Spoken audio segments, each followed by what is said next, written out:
हे माता रानी, ये लड़की के कुछ ना होके के चाहिए। ये अग्नि परीक्षा देवे जाती है।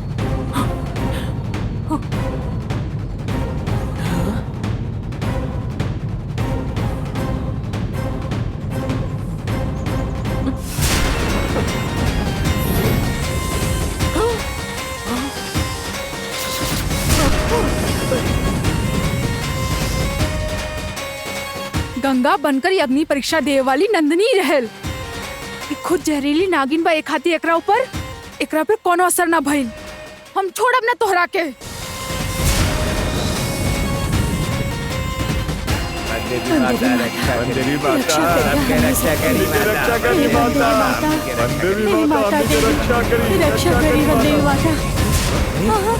माता बंदेवी, हे बंदेवी माता, रक्षा करी, सबकी रक्षा करी बंदेवी माता, हे बंदेवी माता, रक्षा करी हम सबकी, हे बंदेवी माता, बंदेवी माता, रक्षा करी माता, बंदेवी माता, रक्षा करी माता देवी, बंदेवी माता, बंदेवी माता, रक्षा करी माता, माता बंदेवी, रक्षा करी माता। रउआ के कुछ ना होखी, हम बानी रउआ के साथे। एकरा बाद गांव में केहू भी तरह के जहर ना फैली। रउआ चिंता मत करी, रउआ सब अपन ख्याल रखी। हमनी के बहुत खुशी बा माता, रउआ हमनी के जान बचौनी। आज से हमनी के रोज आपका पूजा कल जाई बिना रुकले। फिलहाल पूजा करे की जरूरत नहीं खे। जब राउर पूजा स्वीकार करे के वक्त आई तब हम रउआ के बताई, तब रउआ हमारा हर रोज पूजा कर सके। अब रउआ खुशी से जिंदगी बिताई। और धन्यवाद माता, धन्यवाद माता। जय माता दी, जय हो देवी माता, जय माता बंदेवी, बंदेवी माता कृपा करी माता, चलो जय बंदेवी माता, जय बंदेवी माता, बंदेवी माता की चलो। जय माता दी, जय माता।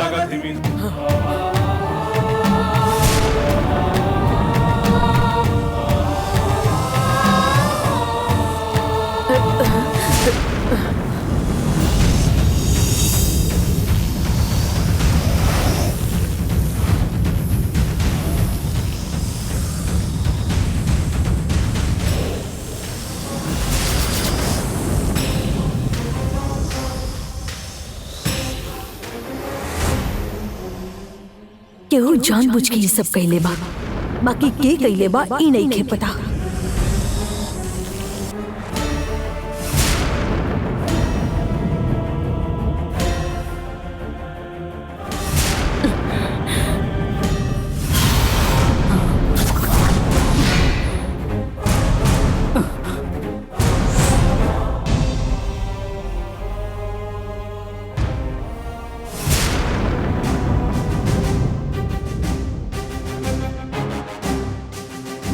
गंगा,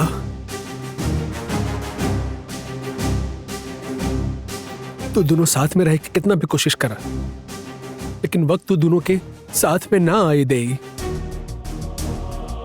तारा के वनदेवी के मंदिर में जाए से मना करे के बाद भी हमने के बात ना मानी लो। यही से नंदिनी के जबरदस्ती तारा के एजे लाके बंद करे के पड़ल।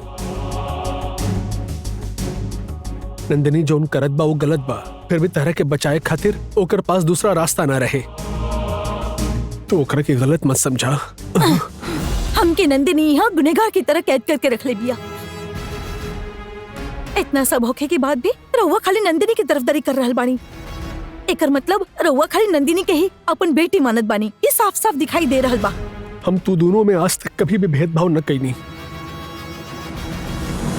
नंदिनी तहार भलाई खातिर ही एजे रख ले बड़ी। ये बात हम जाने ली, यही से हम ओकर तरफदारी करत बानी।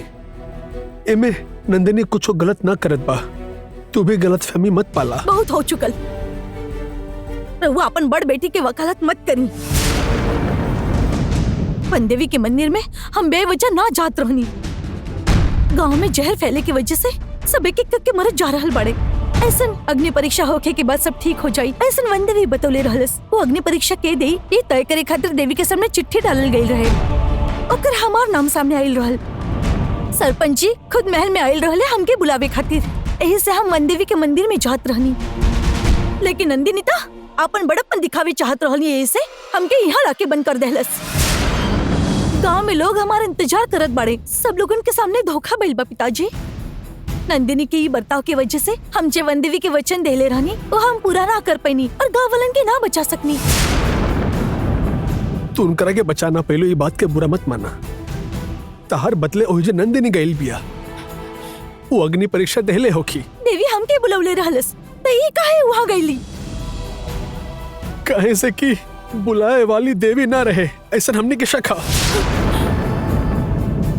देवी शरीर में आके अग्नि परीक्षा देवे खातिर कहनी और ओकर खातिर तहार नाम सामने आयल तरह कितने मालूम बा। लेकिन उससे पहले मुनि अप्पा के मंदिर में बुला के नंदिनी के पास जे 2 काल चक्र बा उ लाए खातिर कहले रहे। ये तरह के मालूम बा का? नंदिनी भी देवी के बात पर विश्वास रख के काल चक्र देवी के देवे खातिर जात रहली। तभी कुल देवता कालू सच्चाई के एहसास दिलाई ने और काल चक्र लेके जाए खातिर रोकले रहे। ये बात तरह के मालूम बा का? कालू इजाजत ना देने यही से काल चक्र हमने ना देनी ओकर बदले और कोनो दूसरा रास्ता बाका कि मुनि अप्पा के जाके पूछे खातिर कहनी। ओकर बाद जोन चिट्ठी लिखल गए में तहार नाम सामने आयल। देवी के नाम लेके कोनो शक्ति ऐसा कहत बा काल चक्र ऐसे ना मिली कि जब ओकरा के समझ में आयल था तहार नाम आगे कही के वो काल चक्र पावे के कोशिश कैली। बात के समझा तू वन देवी के मंदिर में जाके ओहिजे मुसीबत में ना फंस जा। इसे नंदिनी उजे गइल बड़ी।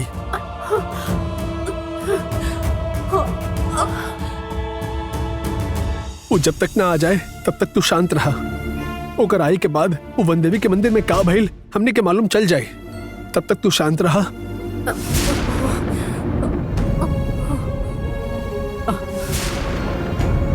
नंदिनी तू आ गई लू।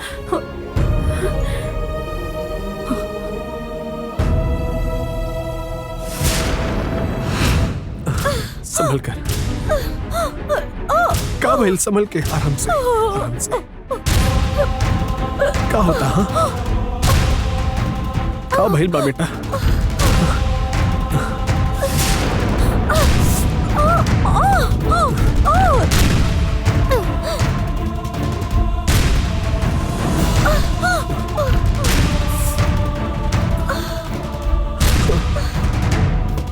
नंदिनी ई का तार पैर में तक घाव कैसे लग गई? का भइल रहे नंदिनी? पूरा आग के अंगारन के नीचे जहरीला किल बिछावल गईल रहे।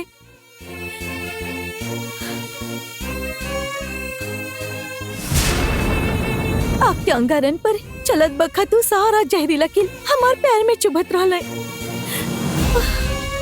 हमार अंदर जहर होखे की वजह से वो किले पर जो जहर रहल ओकर हमरा पर असर ना भइल। ऊपर रखल किल हमार पैर में चुभे की वजह से हम ठीक से चल ना पावत रहनी। कालू ये अग्नि परीक्षा के वक्त की घिनौना काम कैले होखी एकर बारे में कुछ पता चलल? हमने की शक बिल्कुल सही बा। काल चक्र पावे खातिर ही केहू ये काम कैले बा। हम वहाँ हर तरफ ढूंढनी लेकिन के वो कैलस वो पता ना चलल। देख लू नंदिनी तहा जगह गइल रहे ऐसे तो गुस्सा होत रहलू ना। अगर तू ओजे जाइतू ता तहरे संगे भी इहे होत। नंदिनी रहली यही से उतना बर्दाश्त कर लेली। का तू इतना बर्दाश्त कर ले? हम तू वहाँ गइल होती ता ऐसा कुछ ना होखत।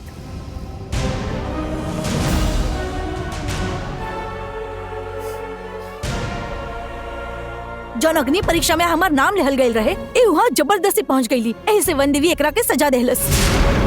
हमके कमरा में कैद करके वहाँ खुद चल गई रहली ना, यही से एकरा के सजा मिलल बा। कालू तारा के बचाए खातिर तहार ऊपर आए वाला मुसीबत के वो अपन ऊपर ले लेली। हर अंदर इतना भी इंसानियत ना बचल बा का?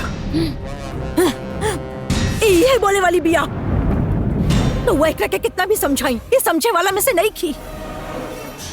वो भी एकरा के कह दा कि वन देवी के आसपास भी मत भटकी है। ऐसा चेतावनी दे एकरा के जहाँ ये बानी वहाँ हम एक पल खातिर भी ना रहब जा रहल बानी। लेकिन हमारे को बात सुन ला।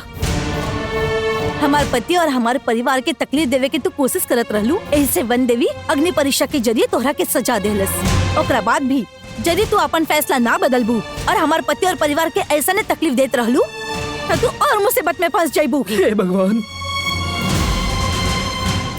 मुसीबत में फसल हमरा खातिर बड़ बात नहीं थे। जब से तू हमार बहन बाड़ू ही पता चलल बा तब से ही हम मुसीबत में फंस चुकल बानी। त का हम खुश बनी ऐसा लागत बा? जब से हमके ही पता चलल बा कि तू हमार बहन बाड़ू, हम अंदर ही अंदर घुटत जा रहल बानी। यदि ऐसा नहीं बा त हमरा पास रखल काल चक्र काहे लेके गईलू? लेके गई नहीं ऐसा बार बार मत बोलो। हमरा पास जे काल चक्र रहल उ केहू और ले गई, ये हम तोहरा के पहले ही बता देले रहनी। तोहरा से जे शख्स काल चक्र लेके गईल बा उहे हमरा पास रखल जे 2 काल चक्र बाड़े वो तोहर इस्तेमाल करके ओके भी पावे की कोशिश कर रहल बा। उ के बा हम पता ना लगा पौनी। एकर हमके तकलीफ बा। जब से तोहर दिल से बदला की भावना ना जाई तब तक तोहरा के ऐसा न तकलीफ होत रही। जब तोहर मन से बदला की भावना पूरा तरह से निकल जाई तबे तो वनदेवी के पास जाके वो काल चक्र तू पहुंचा सकेलू। नंदिनी, अपन पति के जान बचावे खातिर हमार मन बदले की कोशिश मत करा। हमरा पास जे काल चक्र रहल ओकरा के तोर जैसन कितना लोग लिहल होखियन, फिर भी उनकरा से वो काल चक्र पावे के शक्ति हमके वनदेवी देहलस। आवे वाला पूर्णिमा से पहले पद्म विशेष काल चक्र केहू के पास काहे ना होखे, हम ओकरा के हासिल करके ही रहब। आज तक हमार फर्ज के रास्ता के बीच में रुकावट डाले वाला माधवी और मायावी शक्ति के ही ना बल्कि राजशेखर के वारिस रहे वाला तोहर पति के भी जान लेके रहब हम। जब तक हम बानी तब तक तू उनकर कुछ ना बिगाड़ सकेलू। यदि तू ऐसा करे की कोशिश भी कैलू तो ओकर बाद फिर हम अपन जान ले लेब। आज तक हमार जान बहुत बार खतरा में आ चुकल बाड़ी, लेकिन हम बचपन से नाग माता की पूजा करत बानी, यही से बच जात बानी। आज तक बच्चे वाली हमारी जान यदि चल गई ना तो ओकरा खातिर तू जिम्मेदार होगबू। गंगा, यदि हम मर गई तो हमके मारे वाली तू होगबू। यदि हमरा के मारे के बा तो हमार पति के हाथ लगा के दिखावा। यदि हमके जिंदा देखे की चाहत बाड़ू तो हमके पति के जिंदा छोड़ दो, समझ गई लो? आखिरकार हमार जियल और मरल दोनों भी तोहार हाथ में बा।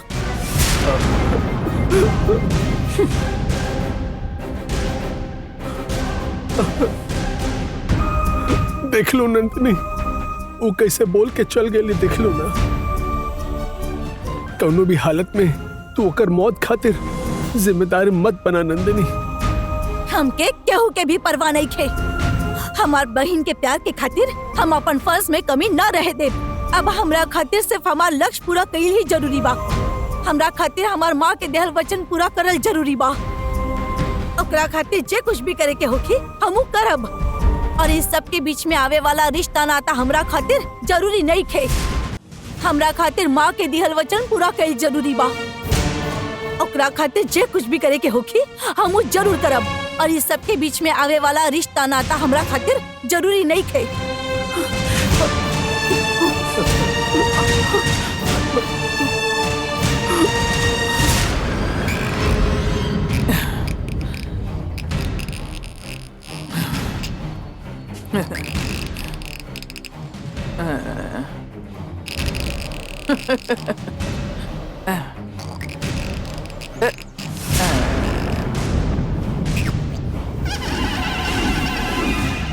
प्रिय नायकी, तू यहीं जे रुका, हमरा के थोड़ा काम बा।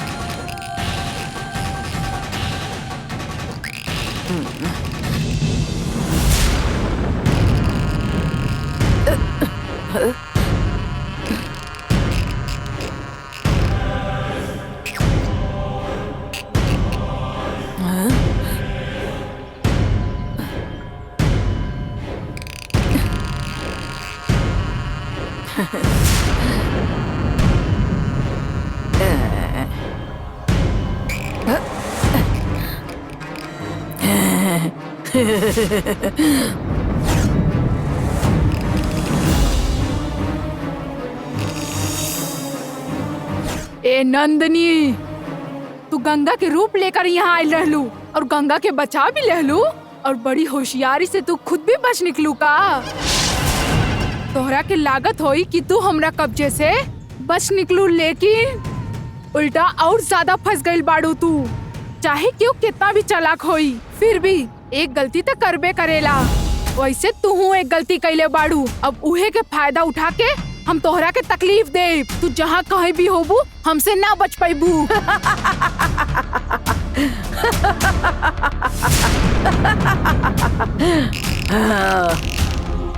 फिर ये ना आएगी। हमने की योजना चौपट करके चली गई नंदिनी, लेकिन वो खुद में फंस गई बाड़ी। वो अब हमनी के कब्जे में बा। एकर ही इस्तेमाल करके हमनी अपने काम के शुरुआत करे के।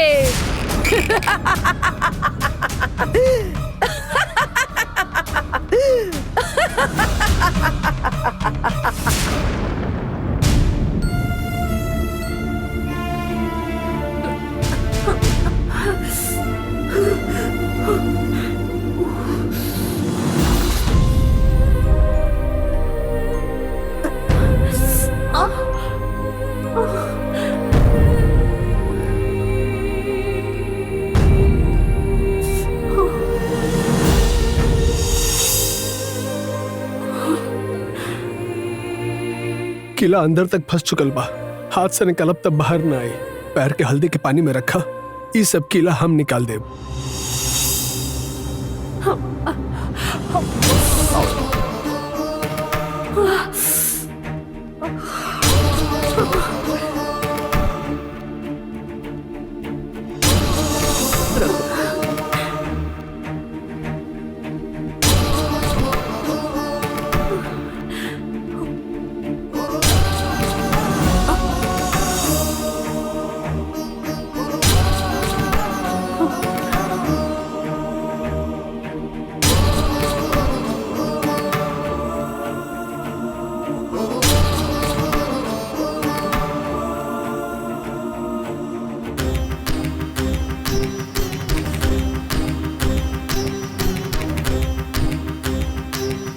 अठारह सीढ़ी के ऊपर जाके बैठे वाला, इंसान के मुसीबत में रक्षा करे वाला, अपन भक्तों के चमत्कार दिखावे वाला, पैर के पायल के झुनझुन बजावे वाला, आंख के पुतली के लाल करके जमीन और आकाश में तांडव करे वाला, पूरा दुनिया पर राज करे वाला, जड़ाबार महादेव सुरा, महा महा महा महा कालू, पैर के अंदर फसल जहरीला कील के निकाला कालू।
पिताजी, पैर में फसल कील बाहर आ गई। कुलदेवता कालू के विभूति के सामने कौनो भी जहर होखे ओकरा बाहर आवे के होखी। हल्दी के पानी नीला पड़ चुकल बा, इतना जहर मिलावल रहे। जड़ के जहर निकाल के कील पे लगायल गयल रहे। मने कौनो मांत्रिक विद्या जाने वाला के ही काम हो वनदेवी सकेला। के मंदिर में हमार नजर के सामने ना आके गायब हो चुकल मांत्रिक विद्या जाने वाला ही एक काम कर सकेला पिताजी, लेकिन वो के बा वो हम ढूंढ ना पाईनी। इस दुनिया में अदृश्य रहकर भला करे वाला लोग खुशी से जिएला, लेकिन अदृश्य रह के बुरा काम करे वाला कब्बो खुशी से ना जी पाई। ई मांत्रिक विद्या के सूत्रधार के बाहर आए के होखी। ई सब के कैले बा ई हमनी के बहुत जल्द ही पता चल जाई। ये देखा, अब तू ज्यादा मत सोचा, हमनी के हो जाए के होखी। तू जल्दी से जाके तैयार हो जा। ठीक बा पिताजी।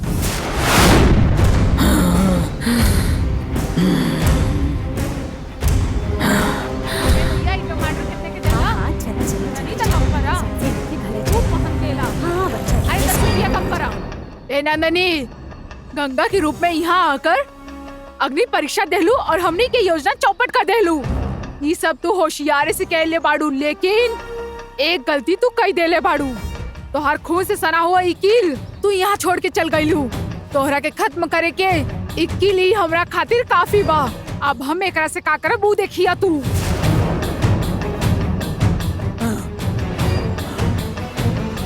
पद्मनाथाय रघुवर्याय सुचिंद्राय कागभुजंडजयम्।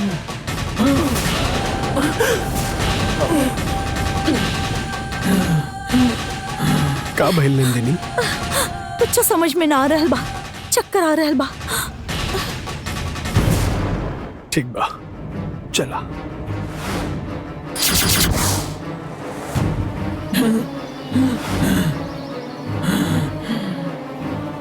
पद्मनाथाय रघुवर्याय सुचिंद्राय कागभुजंडजयम्।